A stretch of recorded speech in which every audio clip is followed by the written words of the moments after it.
अस्सलाम वालेकुम friends, welcome to Dramas Master. Viewers, drama serial Sitam की आने वाली 7 और लास्ट एपिसोड में दिखाया जाता है फ्रिया ने हर जगह पर अपनी मनमानी की और इसी वजह से उसको मुंह की खानी पड़ी। लेकिन फिर भी उसको इस बात का अफसोस नहीं है, उसको इस बात का जरा भी दुख नहीं है। वो तो यही हमेशा से चाहती है कि सारा कोई उसके पीछे पीछे घूमे, हर कोई उसके आगे पीछे घूमे, कोई भी उसकी मर्जी के खिलाफ ना जाए, उसकी मर्जी के खिलाफ तो कोई पत्ता तक ना हिले। लेकिन ऐसा तो नहीं हो सकता जैसा वो चाहती है, क्योंकि हर किसी की अपनी मर्जी होती है और हर किसी को अपनी मर्जी की जिंदगी गुजारने का पूरा हक है। फ्रिया की मर्जी सलमान में थी, लेकिन सलमान से तो शादी ना हो सकी उसकी अपनी बदतमीजियों की वजह से। और अब शयान से शादी के बाद भी उसने अपनी ही मर्जी चलाई है।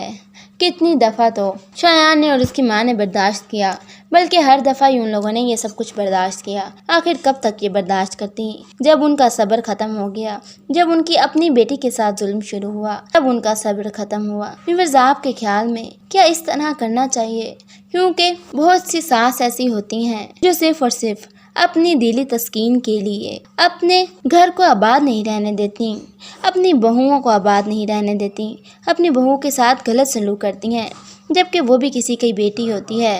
क्या हमें एक ही घर में इस तरह अपना बेटा और बेटी दोनों ब्याहने चाहिए या फिर नहीं? क्योंकि इस तरह तो मसले मसाइल पैदा होते हैं और यही सब हो रहा है फ्रिया के घर में। मायदा की माँ ने तो सब कुछ संभालने की पूरी कोशिश की। शायान ने भी दिल बड़ा करके अपनी बहन का घर बचाने के लिए उसने फ्रिया से शादी कर ली। अपनी माँ का हुक्म सर आंखों पर रखा। उसकी बहन ने भी, मायदा ने भी अपना घर बचाने की पूरी कोशिश की। हर तरफ से वो झुकी रही, उसने कहीं पर भी किसी को शिकायत का मौका नहीं आने दिया। लेकिन फ्रिया की माँ ने बहुत गलत किया और फ्रिया ने भी। वो सब लोग एक जैसे ही निकले, लेकिन सिर्फ और सिर्फ एक हसीब ही अच्छा था। बाकी दोनों माँ बेटियाँ जिनकी वजह से घर है, क्योंकि औरत ही घर को बनाती है, और उसकी वजह से ही उन लोगों ने अपना घर खराब कर दिया, अपने बेटे का घर खराब कर दिया। एक ऐसी बहू ले आई जो कि उनके पायस की नहीं थी, क्योंकि मायदा तो बहुत सुलझी हुई और समझदार बहू है, खामोश रहती है, सब काम भी कर देती है। लेकिन वो लड़की, वो तो किसी के सुनने में नहीं आती, वो तो हर किसी को मुंह तोड़ जवाब देती है। और इसी वजह से ये लोग अब पछताएंगे कि हमने गलत फैसला कर लिया है।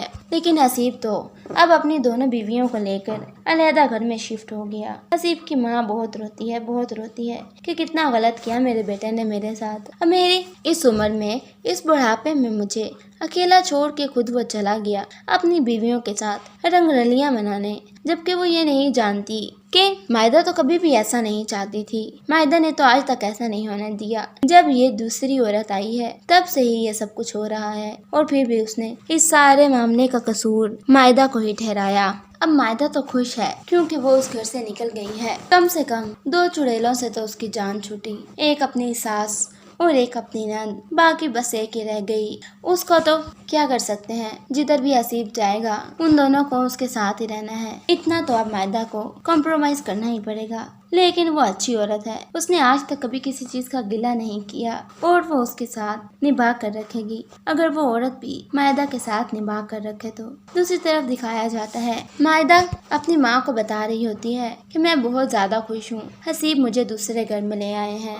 और उसकी माँ भी खुश होती है, लेकिन वो कहती है हसीब तुम्हें खुश रखे, मेरे लिए इससे खुशी की और कोई बात नहीं। लेकिन अब मैं कभी भी फ्रिया को अपने घर नहीं आने दूंगी, ना ही फ्रिया को अपने घर की बहू बनाने दूंगी। मेरी बहू सिर्फ और सिर्फ आयशा है और वो फ्रिया से हजार दर्जे अच्छी है, वो बहुत अच्छी है और मेरे बेटे शयान की इज्जत करती है, उससे मोहब्बत करती है, कभी भी उसकी कोई बात नहीं टालती। मेरे लिए ये बात सबसे बढ़कर है, मेरे लिए मेरे बेटे की खुशी ही सबसे आगे है। मैंने उसकी खुशी को तरजीह नहीं दी और उसकी शादी फ्रिया से करा दी। मेरी जिंदगी का ये सबसे गलत फैसला था, मुझे उसकी शादी फ्रिया से करवानी ही नहीं चाहिए थी। मायदा की माँ अपने किए गए फैसले पर बहुत ज्यादा पछता रही है कि उसको ये सब कुछ नहीं करना चाहिए था।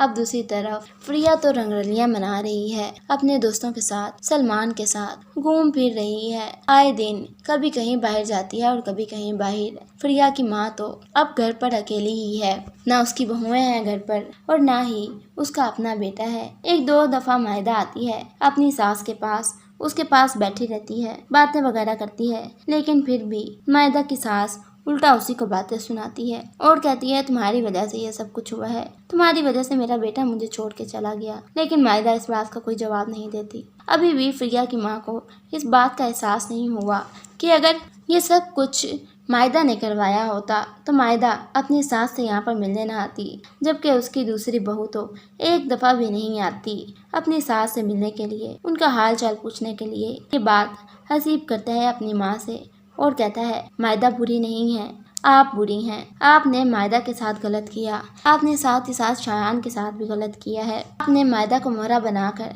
शायान की और प्रिया की शादी की। अब जबरदस्ती की शादी का देख लीजिए क्या नतीजा निकला है। और आपने जिसको अपनी बहू बनाकर घर पर लाई सिर्फ और सिर्फ औलाद की खातिर, क्या हुआ? ना अभी तक हमारी कोई औलाद हुई है और ना ही वो आपकी कोई खिदमत कर पाती है, ना आपके पास आ पाती है। देखें मायदा कितनी अच्छी है और आपने इसके साथ कितना गलत किया है। लेकिन अब प्रिया भी अपनी माँ को नहीं पूछती। हसीब ये बात भी अपनी माँ से करेगा कि आपकी सगी बेटी आपको छोड़ के चली गई, किधर है जिसके लिए आप ये सब कुछ कर रही हैं, जिसकी वजह से आप हर वक्त मायदा को बुरा भला कहती थी, उसको ताने देती थी, वो कहाँ है? वो तो आज तक कभी नजर भी नहीं आई। मैं तो सुबह से आया हुआ हूँ, किधर है वो? जिस पर उसकी माँ रोने लग जाती है और कहती है प्रिया पता नहीं किधर है, रोज सुबह निकल जाती है दोस्तों के साथ घूमने फिरने के लिए और उसको तो फुर्सत ही नहीं है कि माँ को भी टाइम दे।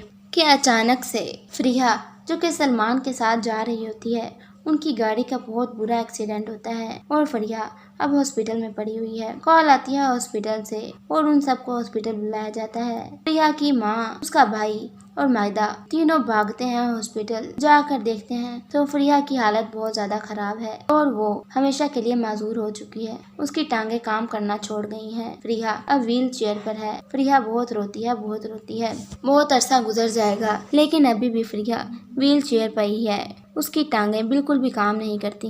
उसका बहुत इलाज करवाया जाता है, बहुत इलाज कराया जाता है, लेकिन किसी चीज का कोई फायदा नहीं होता। प्रिया रो रो कर मायदा से माफिया मांगती है, मायदा मुझे माफ कर दो। शायान से माफी मांगती है और उससे कहती है कि ये सब कुछ मेरी अपनी गलतियों का नतीजा है। मैंने तुम लोगों के साथ गलत किया, उसकी सजा मुझे मिली है। व्यूअर्स, आपके ख्याल में क्या मायदा का अंजाम ठीक हुआ है?